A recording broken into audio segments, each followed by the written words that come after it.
नमस्कार, आप देख रहे हैं दूरदर्शन किसान। खेती और किसानी से जुड़ी नवीनतम जानकारियों के साथ इस खास कार्यक्रम में आपका स्वागत है। मैं हूं मोनालिसा। आइए बताते हैं क्या है नया आज के कार्यक्रम में। 1 दिसंबर 2020 को नई दिल्ली के विज्ञान भवन में पंजाब के किसान संगठनों के प्रतिनिधियों के साथ की बातचीत। आज बोर्ड ऑफ ट्रेड की बैठक होगी, जिसमें विदेश व्यापार नीति और घरेलू मैन्युफैक्चरिंग तथा निर्यात बढ़ाने की रणनीतियों और उपायों पर होगा फोकस। खरीफ विपणन सीजन 2020-21 के दौरान न्यूनतम समर्थन मूल्य का क्रियान्वयन। जानेंगे पद्मश्री पुरस्कार से सम्मानित किसान की सफलता गाथा।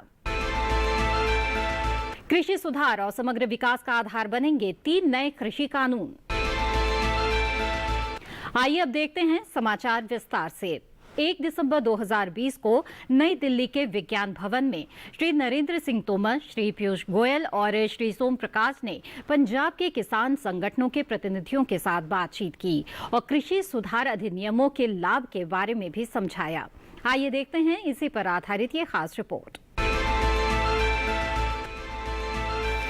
कृषि और किसान कल्याण मंत्री श्री नरेंद्र सिंह तोमर, रेल और वाणिज्य मंत्री श्री पीयूष गोयल और वाणिज्य व उद्योग राज्य मंत्री श्री सोम प्रकाश ने 1 दिसंबर 2020 को नई दिल्ली के विज्ञान भवन में पंजाब के किसान संगठनों के प्रतिनिधियों के साथ बातचीत की।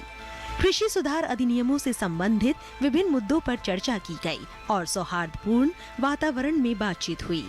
कृषि मंत्री ने पंजाब के किसान संगठनों के प्रतिनिधियों का सौहार्दपूर्वक स्वागत किया और इस बात पर जोर दिया कि सरकार किसानों के कल्याण के लिए पूरी तरह से प्रतिबद्ध है और भारत सरकार के लिए कृषि विकास हमेशा सर्वोच्च प्राथमिकता रही है। विचार विमर्श के दौरान केंद्रीय कृषि और किसान कल्याण मंत्री ने किसानों के मुद्दों को सुलझाने के लिए एक विशेषज्ञ समिति का गठन करने का प्रस्ताव रखा ताकि आपसी सहमति से इसे हल किया जा सके। लेकिन किसान संघ के प्रतिनिधि ने सुझाव दिया कि सरकार के साथ मामले को सौहार्दपूर्ण ढंग से हल करने के लिए सभी प्रतिनिधि चर्चाओं के अगले दौर में भाग लेंगे। विज्ञान भवन में बैठक हुई, काफी चर्चा सार्थक रही। किसान यूनियन के नेतागण आए थे और भारत सरकार ने तीसरे दौर की वार्ता आज संपन्न की। वार्ता काफ़ी ठीक रही और एक दूसरे के प्रति काफ़ी समझ बनी है और हम सब लोगों ने यह तय किया है कि अब परसों वार्ता का चौथा चरण शुरू होगा और परसों तक ये लोग भी इशू अपने लेकर आएंगे और उन पर बिंदुवार फिर चर्चा की जाए। बातचीत के दौरान सरकार की तरफ से किसान संघ के प्रतिनिधियों को कृषि सुधार अधिनियमों से संबंधित विशिष्ट मुद्दों की पहचान करने और सरकार के साथ उसे 2 दिसंबर 2020 को विचार के लिए साझा करने का सुझाव दिया गया। अब 3 दिसंबर 2020 को होने वाली चौथे दौर की बैठक में इन मुद्दों पर चर्चा की जाएगी। यह आश्वासन दिया गया कि भारत सरकार हमेशा किसानों के हितों की रक्षा के लिए प्रतिबद्ध है और किसानों के कल्याण के लिए चर्चा के दरवाजे हमेशा खुले हुए हैं। किसानों के किसी भी सवाल पर मोदी जी के नेतृत्व में भारत सरकार हमेशा चर्चा के लिए तैयार है, सुझाव के लिए तैयार है, विमर्श के लिए तैयार है और मोदी जी के नेतृत्व में किसानी का क्षेत्र मुनाफे का क्षेत्र बने और कृषि का क्षेत्र आने वाले कल में देश के जीडीपी में अधिक योगदान कर सके, किसानों की आमदनी दोगुनी हो सके। यह मोदी जी का स्वप्न है और उस स्वप्न को पूरा करने के लिए हम सब दृढ़ संकल्पित हैं। आज वाणिज्य और उद्योग मंत्री श्री पीयूष गोयल की अध्यक्षता में वीडियो कॉन्फ्रेंसिंग के माध्यम से बोर्ड ऑफ ट्रेड की बैठक होगी। बैठक में मुख्य रूप से नई विदेश व्यापार नीति और घरेलू मैन्युफैक्चरिंग और निर्यात को बढ़ाने के लिए रणनीतियों और उपायों पर विचार विमर्श होगा। आइए देखते हैं खास रिपोर्ट। बैठक को वाणिज्य और उद्योग राज्य मंत्री श्री सोम प्रकाश तथा हरदीप सिंह पुरी, भारत सरकार के विभिन्न विभागों के सचिव, नीति आयोग के सीईओ, सरकारी निकायों के प्रमुख, शीर्ष उद्योग संगठनों तथा निर्यात संवर्धन परिषदों के प्रतिनिधि संबोधित करेंगे।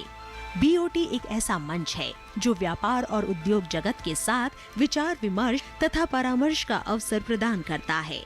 तथा भारत के व्यापार को प्रोत्साहन देने के उद्देश्य के साथ विदेश व्यापार नीति से संबंधित नीतिगत उपायों पर सरकार को सलाह देता है। ये व्यापार नीति के बारे में नीति तैयार करने के लिए राज्य सरकारों तथा केंद्र शासित प्रदेशों को मंच प्रदान करता है। ये भारत सरकार को भी भारत की व्यापार क्षमता को प्रभावित करने वाले अंतर्राष्ट्रीय कदमों से राज्यों को अवगत कराने और उन्हें बदलती स्थिति में निपटने के लिए तैयार कराने का मंच प्रदान करता है। बोर्ड ऑफ ट्रेड निर्यात या आयातकारी निष्पादन आत्मनिर्भर भारत के लिए निवेश संवर्धन रणनीति, व्यापार उपायों हॉल में उठाए गए कदमों, नई लॉजिस्टिक नीति, कस्टम द्वारा किए गए व्यापार सहायता उपायों, बीओटी की पिछली बैठक के बाद के सुधार और पहल, GEM कवरेज तथा विस्तार की समीक्षा करेगा और विदेश व्यापार नीति के संबंध में विभिन्न सुझावों पर विचार करेगा। कार्यक्रम में फिलहाल समय है एक छोटे से ब्रेक का। हम जल्द हाजिर होंगे। आप बने रहें दूरदर्शन किसान पर। ये कामयाबी है अन्नदाता की, ये कहानी है खेत और खलिहानों की। कैसे करें अपने पशुओं की देखभाल, जानिए गांव-गांव के किसानों का हाल। देखिए गांव किसान सोमवार से शुक्रवार दोपहर 12:05 पर।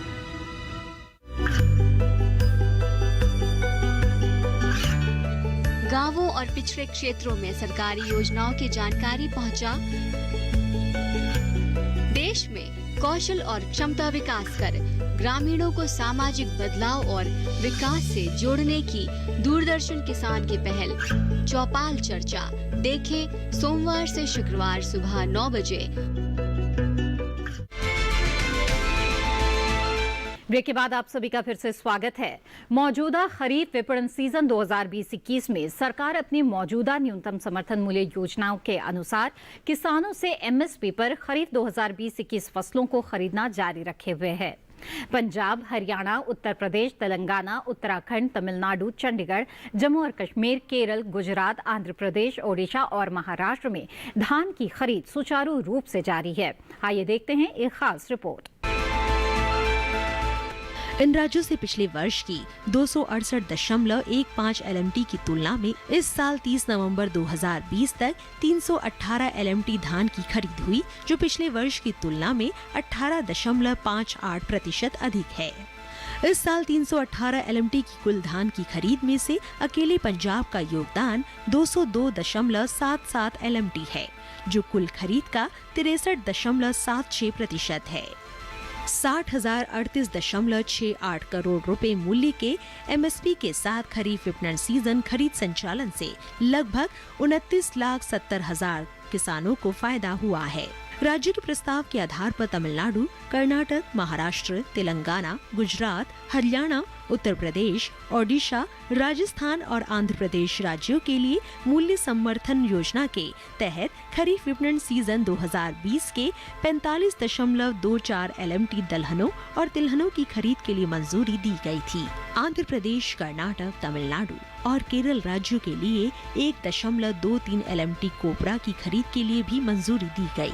30 नवंबर 2020 तक सरकार ने अपनी नोडल एजेंसियों के माध्यम से मूंग, उड़द, मूंगफली की फली और सोयाबीन की 1,04,546.68 मीट्रिक टन की खरीद की गई है, जिसमें तमिलनाडु, महाराष्ट्र, गुजरात, हरियाणा और राजस्थान के 60,107 किसानों को 563 करोड़ 43 लाख रुपए का MSP मूल्य मिला है।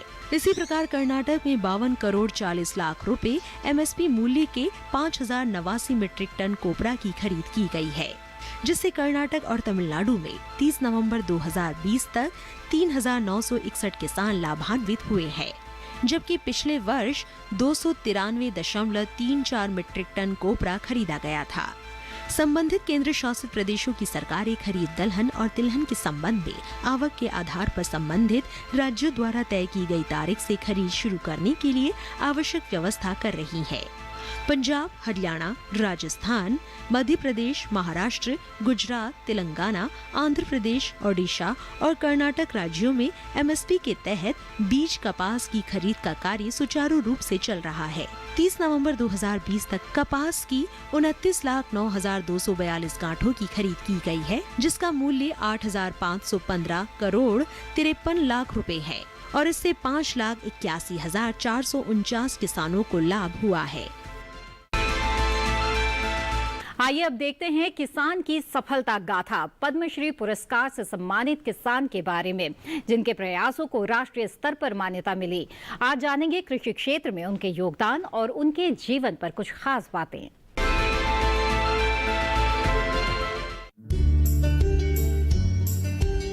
कमला पुजारी का जन्म कोरापुट जिले में आदिवासी बहुल गांव में एक गरीब परिवार में हुआ था।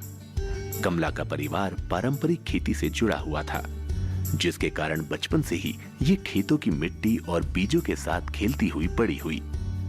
अनपढ़ होने के बावजूद कमला पुजारी ने धान के विभिन्न किस्म के संरक्षण को लेकर अपनी अलग पहचान बनाई है। कमला पुजारी हमेशा से पारंपरिक धान के बीज के लिए जानी गई हैं। कमला के प्रयासों को राष्ट्रीय स्तर पर मान्यता मिली जब राष्ट्रपति रामनाथ कोविंद ने उन्हें 16 मार्च 2020 को पद्मश्री पुरस्कार से सम्मानित किया। कमला को उनकी कड़ी मेहनत और समर्पण के कारण पहचान मिलती आई है। यही कारण है कि उन्हें पहले भी कई और सम्मानित पुरस्कार मिलते रहे हैं। इससे पहले उन्हें 2004 में ओडिशा राज्य सरकार द्वारा सर्वश्रेष्ठ महिला किसान सहित कई पुरस्कारों से नवाजा गया था।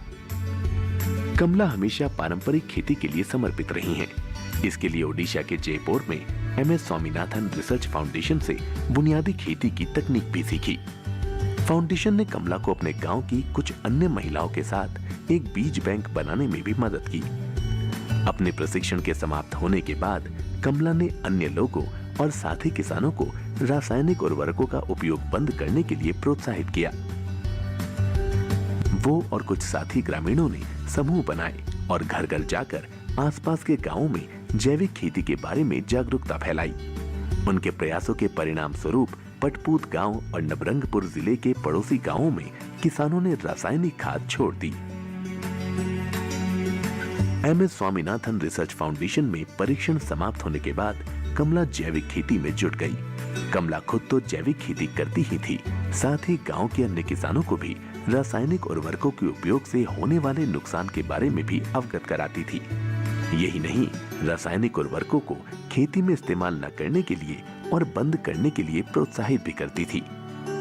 कमला ने दुर्लभ प्रकार के 100 से ज्यादा बीज जैसे धान, हल्दी, तिल्ली, काला जीरा, महाकांता और फूला एकत्र किए हैं। इन्होंने धान की उन देसी किस्मों का संरक्षण किया है जो लगभग विलुप्त ही हो चुकी थी। वर्ष 2002 में कमला जैविक खेती पर आयोजित एक कार्यशाला में भाग लेने के लिए दक्षिण अफ्रीका के सबसे बड़े शहर जोहान्सबर्ग गई, जहां जैविक खेती के लिए किए जा रहे उनके प्रयासों के लिए दुनिया भर के प्रतिभागियों ने उनकी सराहना की। वर्ष 2018 में इन्हें ओडिशा राज्य बोर्ड के सदस्य के रूप में मनोनीत किया गया। कमला पुजारी पहली ट्राइबल महिला हैं जिन्हें ये गौरव प्राप्त हुआ। इस प्रकार इन्होंने आने वाले युवा किसानों के लिए प्रोत्साहन का काम किया। इसी के साथ कार्यक्रम में वक्त हो चला है एक और छोटे से ब्रेक का। हम जल्द हाजिर होंगे। आप बने रहें दूरदर्शन किसान पर।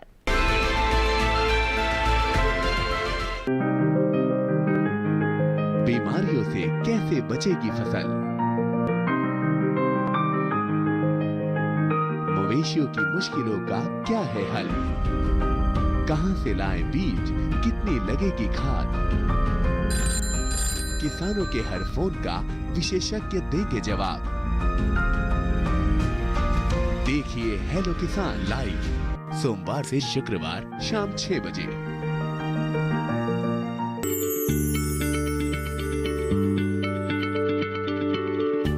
क्या आप किसी बीमारी से परेशान हैं? चाहते हैं डॉक्टर की सलाह? तो हम हैं आपके साथ। बताएंगे आपको जीने की राह। समस्याएं आपकी, समाधान देश के मशहूर विशेषज्ञों के। घर घर बैठे बात करें देश के जाने माने डॉक्टरों से। हमारे लाइव प्रोग्राम स्वस्थ किसान में हर शनिवार शाम 6 बजे से 7 बजे तक। ब्रेक के बाद आप सभी का फिर से स्वागत है। देश में हो रहे कृषि सुधार और समग्र विकास का आधार बनेंगे 3 नए कृषि कानून। आइए जानते हैं इसके बारे में विस्तार से। सर, जिस तरह से आप बताएं कि किसान को फ्रीडम होगा, एक राज्य के अपने किसान है, अपने राज्य में कहीं पर भी बेच सकता है, दूसरे राज्यों में भी बेच सकता है, यह उसकी फ्रीडम है। लेकिन सर, सवाल यहाँ पर यह है कि जो मंडी है APMC एक्ट कानून के तहत है, उस मंडी को क्या होगा। और दूसरा, जो स्वतंत्रता की बात है सर, तो MSP पर खरीदे। अक्सर देखा जाता है कि जब फसल तैयार होता है तो कुछ सप्ताह या कुछ दिन के लिए FCI खरीदती है, तो क्या सर इसको ड्यूरेशन भी बढ़ाया जा सकता है? देखिए, जो मंडी की व्यवस्था है उसमें कोई छेड़छाड़ नहीं की गई है। मंडी प्रांगण यथावत रहेंगे, मंडी प्रांगणों में खरीदी की व्यवस्था यथावत रहेगी। राज्य सरकारें मंडी प्रांगणों में अपने रेगुलेशंस को लगा सकती हैं, मंडी फीस लगा सकती हैं। जो बोली की व्यवस्था है मंडियों में वो यथावत रहेगी। तो मंडी का विकल्प किसान के लिए उपलब्ध है। उसी तरह जो हमारी व्यवस्था खरीदी की है, जो मिनिमम सपोर्ट प्राइस सरकार घोषित करती है और उस पर खरीदी की व्यवस्था करती है, खरीदी की व्यवस्था यथावत चालू रहेगी। किसान को विकल्प ये भी उपलब्ध रहेगा कि अगर बाज़ार के भाव नीचे होते हैं तो MSP पे वो अपनी फसल को जैसे अभी बेचता है वैसे बेच सकता है। केंद्र सरकार और राज्य सरकारें मिलकर जो MSP की व्यवस्था करती हैं वो एज इट इज़ आगे भी व्यवस्था रहेगी। जहाँ तक MSP के ऊपर ड्यूरेशन बढ़ाने का सवाल है, MSP का जो ऑपरेशन है वो निश्चित अवधि के लिए होता है। जैसे दाल, दलहन, तिलहन के लिए 90 दिन की खरीदी की व्यवस्था होती है, उसी तरह FCI भी फूड मिनिस्ट्री के माध्यम से अपने दिन डिक्लेयर करता है। 45 दिन, 30 दिन, 60 दिन जब MSP की खरीदी के दिन होते हैं, तो उस व्यवस्था चूँकि पूर्व से चली आ रही है और उसी व्यवस्था में आगे भी विकल्प किसान को उपलब्ध है, तो उस व्यवस्था में परिवर्तन का भी कोई किसी प्रकार का कारण नहीं है, तो वो व्यवस्था ऐसे ही चलती रहेगी। सर, कॉन्ट्रैक्ट फार्मिंग से संबंधित जो कानून है उसमें सर बड़े किसानों को तो लाभ हो सकता है, क्योंकि जो सर व्यापारी है तो ज़्यादा से ज़्यादा वो लैंड है एक्वायर कर करके और वो सोचेगा कि एक बड़े किसान है उससे हम करार करें। लेकिन जो सर छोटे जो 2 हेक्टेयर से कम वाले किसान हैं उनका क्या हो सकता है इसमें? देखिए, जो छोटे किसान है उसी को ज़्यादा लाभ है। जो बड़ा किसान था उसके पास तो अभी भी बहुत विकल्प थे और उसके पास साधन भी थे, तो वो नए बाज़ार में जाके अपना उपज को बेच सकता था और उसकी बार्गेनिंग पावर भी थी। पर जो छोटा किसान था उसके लिए मुश्किल था कि वो ऐसे बाज़ार उसको उपलब्ध हों जहाँ पे उसकी फसल को अच्छी कीमत मिले, या उसको ऐसी तकनीक उपलब्ध हो या ऐसा बीज उपलब्ध हो जिससे उसकी आमदनी बढ़े, उसकी प्रोडक्शन बढ़े। अब जब ये फार्मिंग एग्रीमेंट्स का एक्ट आया है, इस एक्ट के आने से जो छोटे किसान हैं उनको सीधा लाभ होगा। छोटे किसान संगठित होकर FPO के माध्यम से या सीधे भी अगर वो खरीदार के साथ अनुबंध करेंगे तो उन अनुबंधों के माध्यम से उनको नई तकनीक भी मिलेगी, उनको नए तरह के बीज और नई तरह का जो कृषि ज्ञान है वो मिलेगा और उसके माध्यम से वो खरीदार को अपनी उपज को पहले से बेच पाएंगे।